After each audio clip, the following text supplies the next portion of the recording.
Good evening, African Confessions. I am back with another episode. There is a message that was forwarded to me by one of our admins, and the message reads like this. Hello, how are you, African Confessions? Can you please post my own story? My confession comes from that story that you read about that woman who was saying that a lot of stuff happened during lockdown.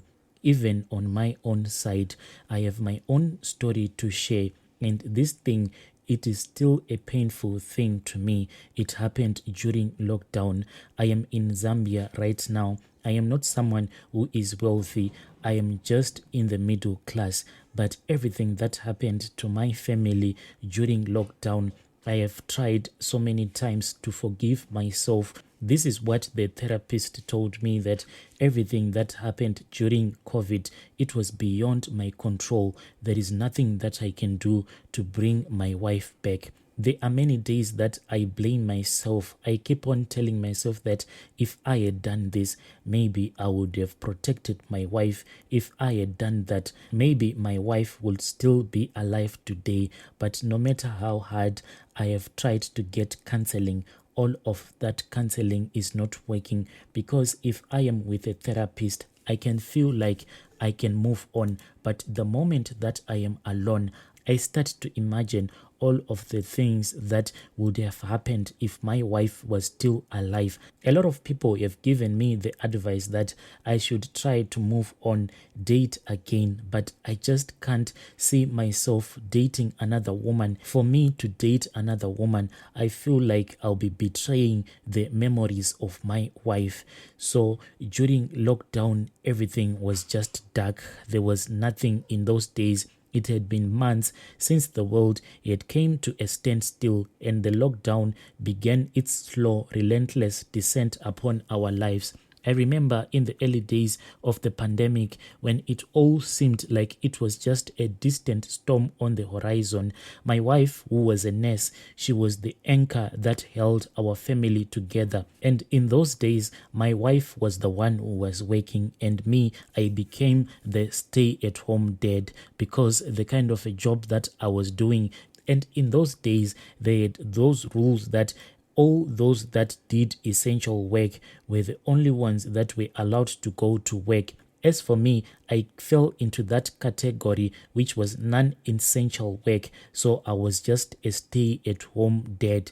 All the times when my wife would be on the front line, I felt so guilty, because here I was sitting at home, sometimes taking care of the kids and watching TV when I was bored. Yet my wife would be on the front line, facing the disease on the front line. I tried so much to be there for my wife. I would make sure that each and every time that she would return back from her job, I would have filled up the tub with hot water so that she can bath. At least that is all that I could do. But as a man who was used to go out and work for his family, this was hard for me. And from that time, I think that is when I started to develop this depression.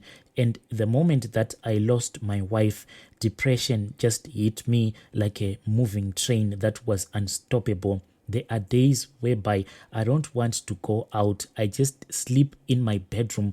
Even if my kids, if they try to wake me up, I will remain quiet as if I am fast asleep, because I'll be just crying. Yes, I am a man, but there are nights whereby I'll be in my bed with the light switched off, because even looking at myself, I'll feel as worthless as I can be. For me, it was a difficult situation each and every time that my wife would go to work. There was these COVID thermometers that my wife had been given at her workplace. So each and every morning when she was going to work, I had to test her before she could step out of our house. Then in the evening, when she would return back from work, I had to use that COVID thermometer again to test her. It was quite a difficult time for me. Each and every time that she would walk out of the house, I felt like I was losing my wife, because in those days, it was almost like war. My wife, as a nurse, she was almost like the hero of our community, because whenever someone was ill in our community, she would be the first person on the scene. My children were just as resilient. It was only me who was facing this problem of depression, but as a man, I was embarrassed to tell my wife that I was facing this thing of depression. I kept on telling myself that everything was going to be okay. I am a man. I even told my friend that I think that I am facing this issue of depression, but my friend just sent me an emoji and he was laughing and he said, a man cannot be depressed, because if you become depressed in these hard times, just imagine what will happen to your wife. So you have to be strong for your wife. So I told myself that I cannot be depressed because I am a man. There were many days when my wife would call me and she would tell me that she won't be able to come back home because she was given a double shift and there was nothing that she could do about it. I would just sleep in my bed with my light switched off, and sometimes she would try to call me, then I will not pick up her call because I'll be crying. But as the weeks turned into months, the pandemic showed no signs of retreating. The once optimistic conversation about a return to normal took a darker turn. News reports of rising cases in Lusaka and the world beyond left us anxious and fearful. We followed every safety guideline with care, sanitizing our hands until they were dry, and we used to put our mask and limiting our excursions to the absolute necessities. Then one morning, my wife woke up with a fever. Her body was shivering. At that moment, I knew that something was wrong, because the way that she was shivering at that moment, I knew that something was wrong with my wife. She asked me to go and grab that COVID thermometer. I refused because already I knew what the result was going to be. The cough that had been a mere annoyance turned into a relentless, hacking torment. Panic set in, and we rushed to get her tested, but the health system was overwhelmed and testing kits were scarce. The days blurred into nights as we watched helplessly as her condition deteriorated. I held her frail hand, tears streaming down my face as she whispered a love for me and our children. She asked me to take care of them, to protect them from the world that had become so unforgiving. I nodded, my voice choked with emotion, and told her that everything was going to be okay. She was a fighter. I clung to the hope that she would recover, that we would become a family again. But the battle that she was fighting was a fierce battle, but the virus was relentless. It stole her from me, from us, leaving an agonizing void in my heart. The night that my wife passed away, I held her lifeless body in my arms, unable to foresee a world without her. The days that followed were a blur of funeral arrangements, and it was difficult because only a few of our close relatives were the ones that could come. Most of our relatives could not come due to the lockdown restrictions.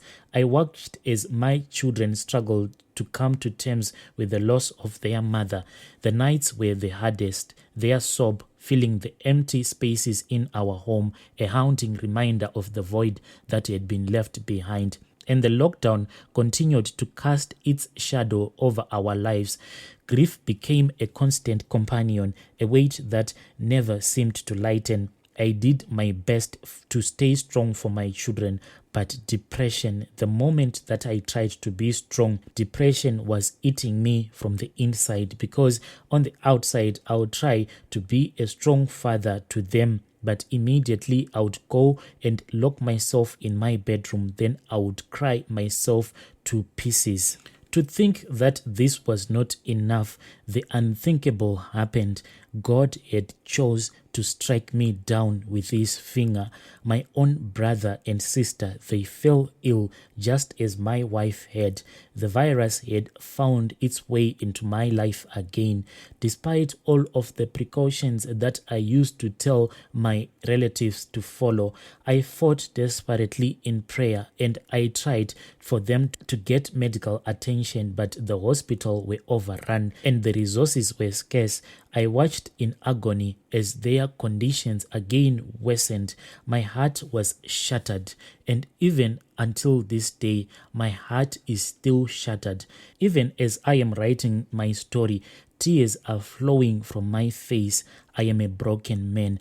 I am trying to fight this depression, but I don't even want my kids to know that Dad is a depressed man.